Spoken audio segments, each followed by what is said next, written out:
बिस्मिल्लाहिर्रहमानिर्रहीम। अस्सलामुअलैकुम। बड़ा मुश्किल है उलमाए कराम की मौजूदगी में बात करना, खिताब करना, और फिर मुझे हुक्म मिला है 3 मिनट में बात कंप्लीट करनी है। मेरा पहला तारुफ अलामा खादम हुसैन रिजवी साहब से ये था कि मुझे अपना प्रोग्राम करना था, और मेरे प्रोड्यूसर हुसैन हैदर साहब ने कहा खादम हुसैन रिजवी लाइन अप कर दूं। तो मैंने कहा कि खादम हुसैन रिजवी कौन है? तो उन्होंने कहा तुम्हें नहीं पता, बहुत बड़ी शख्सियत है, और इस वक्त लाहौर के अंदर जो है वो बहुत बड़ा, इस्लामाबाद में, सॉरी माफ कीजिएगा, बहुत बड़ा धरना चल रहा है। मैंने कहा अच्छा चले ठीक है, लाइन अप। मैंने कोई तैयारी नहीं की, मैं जानता नहीं था।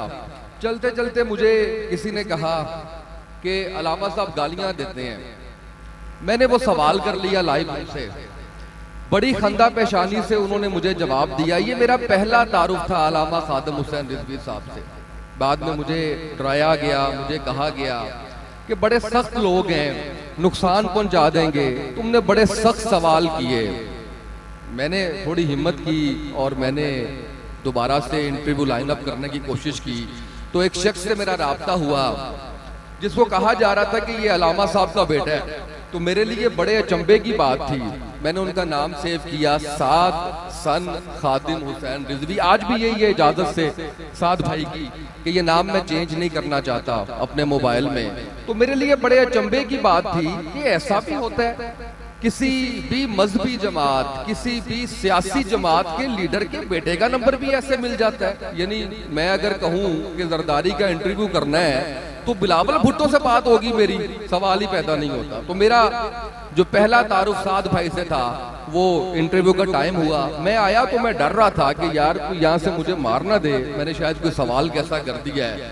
तो मुझे आज जिन्होंने लाइन अप किया, जिन्होंने फोन किया, शामी बड़ा प्यारा बच्चा है यहाँ पे, वो मिला मुझे। तो उसने कहा आपको पता है आपने कितना धचका पहुंचाया है जमात को, आपको पता है आपके उस सवाल ने कितना पीछे गिराया है जाके। मैंने कहा अच्छा, तो ये मैं शरारत के मूड में था तब भी। मैंने कहा अच्छा कुछ नहीं कहते, ये वैसे ही डराया गया मुझे। ये सारी बात करने का मकसद ये है कि इमेज, परसेप्शन और रियलिटी बड़ी मुख्तलिफ होती है। आज अभी मेरे साथ बिलाल आए हुए हैं, मेरे साथ शुएब बदन आए हुए हैं। शुएब बदन बड़ी अच्छी पॉडकास्ट कर रहे हैं। मैंने कहा मैं तुम्हें दिखाता हूँ ये कौन लोग हैं। तो उन्होंने मुझे कहा कि आप क्या बात करेंगे इनमें। मैंने भी काफ़ी कोशिश की तैयारी करूँ, सुबह सुबह स्पीच लिखवाई। फिर मैंने कहा नहीं, ये दिल से बोलने वाली बातें हैं, दिल से करते हैं। तो मैं आपसे जो गुजारिश करने जा रहा हूँ, ये जो बात करने जा रहा हूँ, वो ये है कि मीडिया जिस तरह से काम करता है वो मैंने आपको बता दिया है। उसके बाद मैंने जब वो दूसरी मुलाकात में बाबा जी का इंटरव्यू किया तो सारे सवाल मैंने किए। मैंने ये भी कहा कि मैं रिसर्च करके नहीं आया था, आपने तो कभी गाली नहीं दी थी। उन्होंने बड़ी खंदा पेशानी से उसको भी कबूल किया। फिर उस खेमे में मैं काफ़ी अरसा बैठा रहा और सिर्फ एक ही चीज़ थी निस्बत की, वो नबी पाक सल्लल्लाहु अलैहि वसल्लम की ज़ात थी।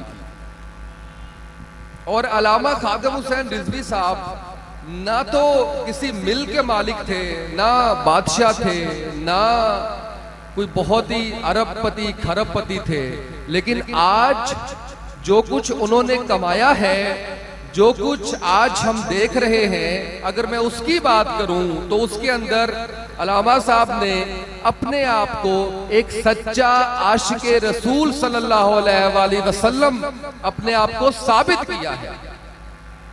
ये हम सबकी बदकिस्मती कि उनकी जिंदगी में उनको नहीं पहचान सके। मैंने छाना फटका, मैंने बाबा जी से कहा, मैंने कहा कौन खाना खिला रहा है, अभी मैं लंगर करके आ रहा हूँ। मैंने कहा ये कौन फंडिंग कर रहा है आपको। एक शख्स आया, उसने ऐसे पैसे रखे, उन्होंने कहा बाबा जी ये लंगर के लिए, बाबा जी ये सिक्योरिटी के लिए, ये फ्लाई इंतजामात के लिए। तो ये वो चीज थी जिसने मुझे करीब करते चले गए। और मुझे सर आपने 3 मिनट कहा है, मुझे सिर्फ 2 मिनट और चाहिए होंगे। मैं बड़ी इंपॉर्टेंट बात और भी करना चाह रहा हूँ।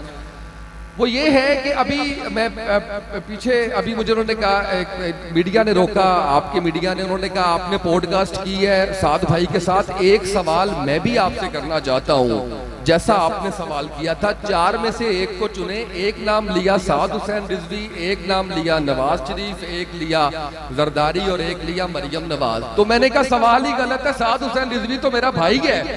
उसका तो नाम जब आ जाएगा तो मैं बायस हो जाऊंगा, मेरी बात ही जो है वो उधर खत्म हो जाएगी।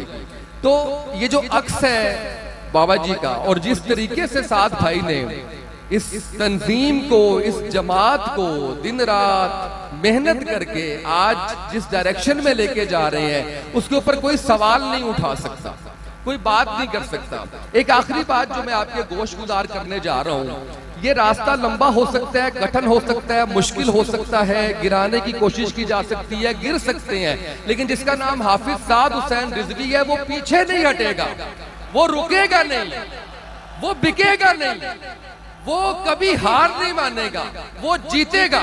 चाहे वो 2 साल में जीते, चाहे 10 साल में जीते, चाहे 20 साल में जीते। आखिरी बात, मैं बड़ा करीब हूँ तहरीक लब्बैक पाकिस्तान के। किसी ने मुझे कहा कि आप सेक्रेटरी इतलात हैं, किसी ने कहा आप पेरोल पे हैं। मेरे एक दोस्त हैं, बड़े अखबार में लिखते हैं, उनकी फोन आया, मुझे कहते हैं तुमने हमारी नाक कटवा दी है मुआशरे में। मैंने कहा अच्छा क्या हुआ है? वो तुम तहरीक लब्बैक पाकिस्तान को सपोर्ट करते हो। मैंने कहा हाँ क्यों, क्या हुआ? वो इतनी पुरतशद्दुद जमात को। मैंने कहा अच्छा शायद आपको लगती है, मुझे नहीं लगती, इस पे डिबेट कर लेते हैं, बैठ जाते हैं। वो पाकिस्तान तहरीक इंसाफ को सपोर्ट करते थे। 4 माह गुजरे, नाम लेना तक पाकिस्तान तहरीक इंसाफ का इस वक्त बंद कर दिया गया है। कोई शख्स पाकिस्तान तहरीक इंसाफ का नाम नहीं ले सकता। उससे बड़ी वो जमात जिसने तहरीक लब्बैक पाकिस्तान पे तशद्दुद करके उसको पुरतशद्दुद करार दिया, आज उससे बड़ी पुरतशद्दुद जमात जो है वो कोई लेबल्ड नहीं है पाकिस्तान में, उसका सिर्फ नाम पाकिस्तान तहरीक इंसाफ। बहुत शुक्रिया। लब्बैक या रसूल अल्लाह, लब्बैक लब्बैक लब्बैक या रसूल अल्लाह, लब्बैक लब्बैक